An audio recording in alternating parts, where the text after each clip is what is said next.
राष्ट्रीय अध्यक्ष बहन मायावती जी का जो जन्मदिन है, जो 15 जनवरी को मनाया जाता है, बक्सर में भी उस जन्मदिन को मनाने की तैयारी हो रही है। और आज पूरा बक्सर जिला इकाई उस जन्मदिन को मनाने के लिए यहाँ एकत्रित हुआ है, अपनी रणनीति तय कर रहा है। और जिस तरह से बहुजन समाज पार्टी बक्सर जिला में इटाही गुमटी के पास जो रेलवे मैदान है, उसी मैदान के ऊपर जन कल्याण दिवस के रूप में बहन जी का जन्मदिन मनाया। और बहन जी का जो जन्मदिन मनाया जाएगा, जन कल्याण दिवस के रूप में मनाया जाएगा, वहाँ पूरे बक्सर जिला के लोगों के लिए स्वास्थ्य कैंप लगाया जाएगा। और उस स्वास्थ्य कैंप में हर तरह के एमबीबीएस डॉक्टर भी पटना से आएंगे, जो मेदांता हॉस्पिटल से आएंगे और मिम्स हॉस्पिटल से आएंगे। दोनों हॉस्पिटलों से डॉक्टर्स की टीम आएगी जो यहाँ जन कल्याण दिवस के अवसर पर लोग यहाँ बक्सर जिला से आएंगे, उनका इलाज करने के लिए आएंगे लोग। और यहाँ मोतियाबिंद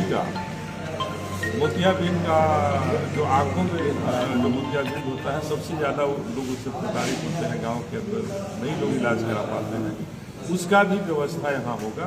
यहाँ पर उसको देखा जाएगा और जिनको मोतियाबिंद होगा, आँखों के अंदर प्रॉब्लम होगा, उनको ये किया जाएगा और उनको यहाँ से पटना ले जा करके सर्जरी की जाएगी।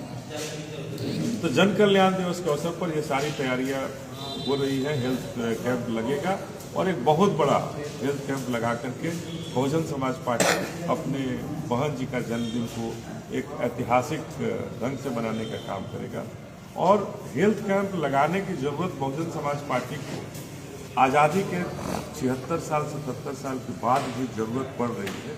इसका मतलब क्या है? यहाँ से ही सांसद रहे हुए अश्विनी चौबे जी स्वास्थ्य मंत्री भी रहे, केंद्रीय स्वास्थ्य मंत्री रहे, और हेल्थ का, स्वास्थ्य का हालात बक्सर का इतना खराब किए, घटिया काम हुआ, आज भी बक्सर के लोग अस्पताल के लिए दर दर की ठोकरें खा रहे हैं। अगर कोई बीमारी होता है उनको रेफर किया जाता है पटना मेडिकल कॉलेज, लोग यहाँ से बनारस चले जाते हैं। तो बड़ा शर्मनाक स्थिति है हमारे बक्सर के लिए कि हम बक्सर के वासी हैं और बक्सर में एक अस्पताल ऐसा नहीं है जहाँ लोग अपना इलाज कराते हैं। उसी को कुछ समय के लिए कि अगर हम बक्सर के लोगों के लिए एक दिन हेल्थ कैंप लगा कर देखें, और ये हेल्थ कैंप हर प्रखंड में लगाया जाएगा। अभी तो बक्सर में लगाया जा रहा है और उसके बाद 30 तारीख को है बक्सर में, 15 तारीख को 11 बजे से वो हेल्थ कैंप लगेगा रेलवे मैदान में। और उसके बाद हम लोग पुनः वहाँ के बाद हम लोग हर प्रखंड में लगाने का काम करेंगे, जिससे कि लोग, हमारी माताएं और बहनों का जो दुख है, उस दुख को, उस दर्द को हम लोग कुछ समेट सकें, कुछ कम कर सकें। और चूँकि यहाँ के जो जनप्रतिनिधि रहे हैं, जो जनप्रतिनिधि हैं, वो इतने संवेदनहीन है कि उनके अंदर संवेदना मर चुकी है। कोई भी संवेदना बक्सर की जनता के प्रति, बक्सर के लोगों के प्रति उनकी संवेदना नहीं है। आज आश्चर्य होता है कि रथ घुमा रहे हैं, राम मंदिर के लिए वो रथ घुमा रहे हैं, लेकिन बक्सर के जनता के लोगों ने कौन सा रथ घुमाया, ये सवाल है हमारा। राम मंदिर की स्थापना भारतीय जनता पार्टी और अश्विनी चौबे नहीं कर रहे हैं। ये राम मंदिर हम भारतीयों की आस्था हो सकती है, भारत में पैदा हुए हिंदुओं के गर्व की बात हो सकती है, लेकिन न जाने भारतीय जनता पार्टी के लोग ये क्या कह रहे हैं कि हमने बना दिया, हम निमंत्रण दे रहे हैं। अरे निमंत्रण देने वाले आप कौन होते हैं? ये भारतीय जनता पार्टी के लोग निमंत्रण देने वाले कौन होते हैं? ये आश्चर्य है। ये कुछ लोग कह रहे हैं कि राम जी को हमारे प्रधानमंत्री वहाँ रखेंगे, ये करेंगे। तो राम जी तो अगर हम हिंदू हैं तो कहा गया है कि सृष्टि की रचना करने में राम जी का ये रहा, और अब इससे कहा जा रहा है कि नहीं, नरेंद्र मोदी राम जी का स्थापना कर रहे हैं। तो ये ऐसा लगता है कि कहीं ना कहीं हमारे हिंदुत्व को और ये छोटा कर रहे हैं, बौना कर रहे हैं। और राम बड़ा है या नरेंद्र मोदी बड़ा है, राम बड़े हैं या भारतीय जनता पार्टी बड़े हैं? फैसला इस बात का होना चाहिए कि अगर हम हिंदू हैं तो हम भारतीय जनता पार्टी में रह करके हिंदू हो सकते हैं, ऐसा नहीं हो सकता। हम राम जी को मानते हैं, राम जी में हमारी आस्था है तो नरेंद्र मोदी में आस्था होगी, ये कहना गलत होगा। और नरेंद्र मोदी में आस्था होगी तभी हम हिंदू हैं, भारतीय जनता पार्टी में आस्था होगी तभी हम हिंदू हैं, ये गलत अवधारणा पर चल रही है। और ऐसे जो लोग रथ घुमा रहे हैं उनको हम कहना चाहते हैं कि आपने जो सरोकार उठाया था बक्सर लोकसभा में कि हम बक्सर के लोगों का कल्याण करेंगे, पिछली बार भी हमने कहा था कि आप 5 काम गिना दीजिए, आपने एक काम भी नहीं गिना। तो क्या रथ घुमाना ही आपका काम था क्या आप रथ घुमा रहे हैं और मिट्टी ले जा रहे हैं? बक्सर की मिट्टी को, हमारी पाक मिट्टी, साफ मिट्टी, उसको अपवित्र करने का काम अपनी चौधरी की मत कीजिए। हमारे बक्सर के लोग बहुत संवेदनशील लोग हैं, उनकी संवेदना के साथ आप खिलवाड़ कर रहे हैं, इस खिलवाड़ को बंद कीजिए। और इसी के तहत हम लोग यहाँ तय किए हैं कि ये जो रथ घुमा रहे हैं, जो बक्सर के लोगों को पीड़ा दे रहे हैं, उस पीड़ा को, उस दुख को, उस दर्द को कम करने के लिए हम अपनी बहन जी को जन्मदिन यहाँ मनाएंगे और मना करके जन कल्याण दिवस के रूप में मना करके लोगों के पीड़ा, दुख और दर्द को कम करने का काम। चुनावी वर्ष है अनिल जी, क्या लगता है कि अयोध्या सियासत के केंद्र बनेगी और उसी के लिए राम की पूजा हो रही है क्या? देखिए भाई, हम बक्सर के तमाम हिंदुओं से पूछना चाहते हैं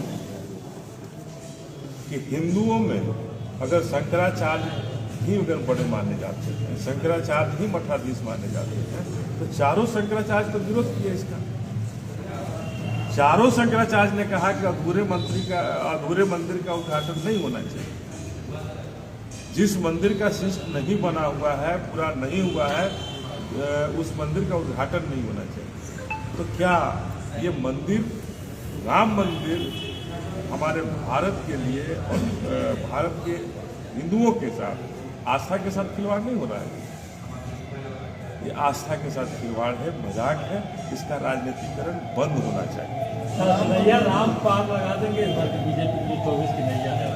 देखिए, नैया तो इनकी पार नहीं लगेगी, नैया तो इनकी डूबेगी।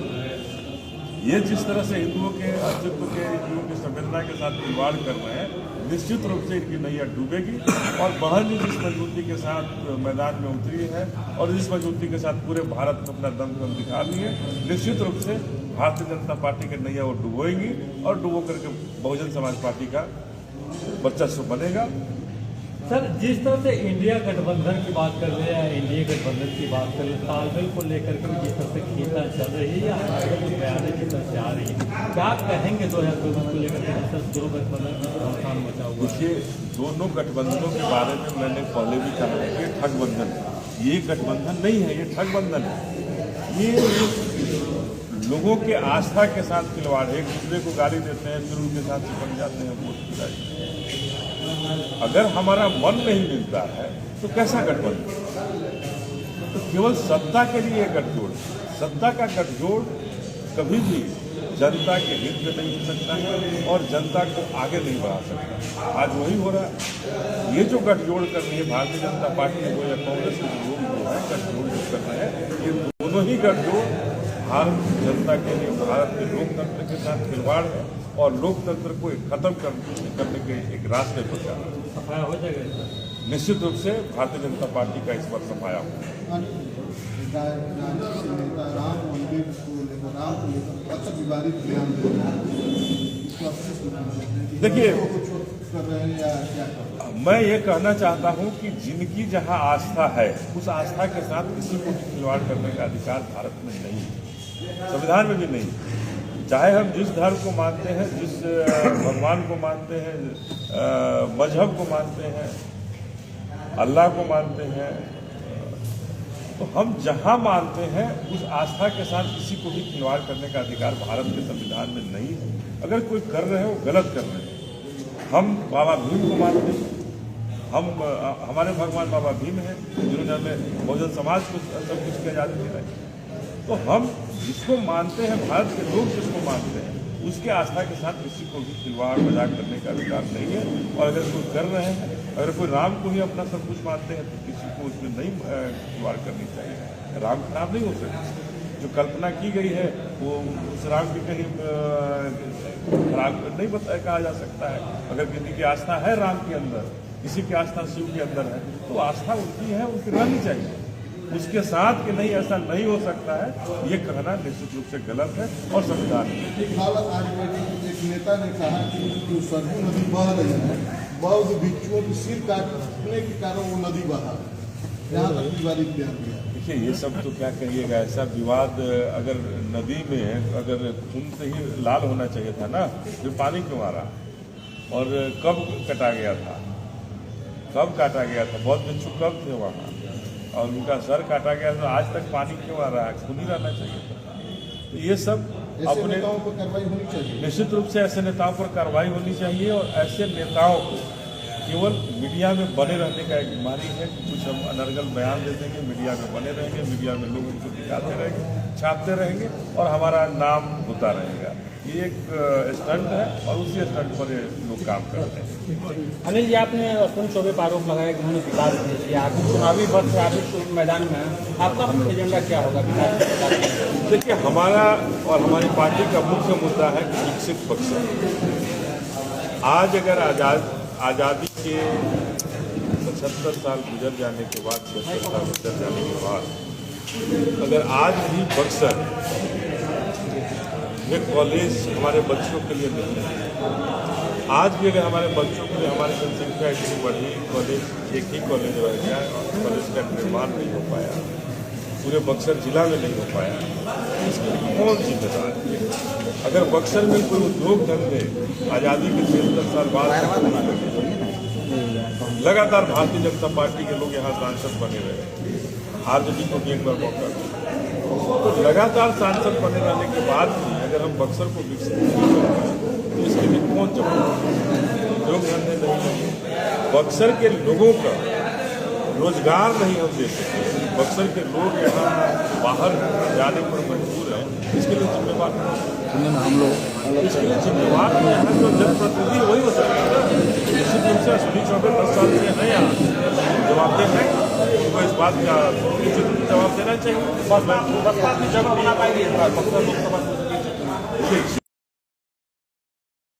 बसपा अपने पूरे बिहार में और निश्चित रूप से बक्सर में इस बार बहुजन समाज पार्टी का झंडा बुलंद है।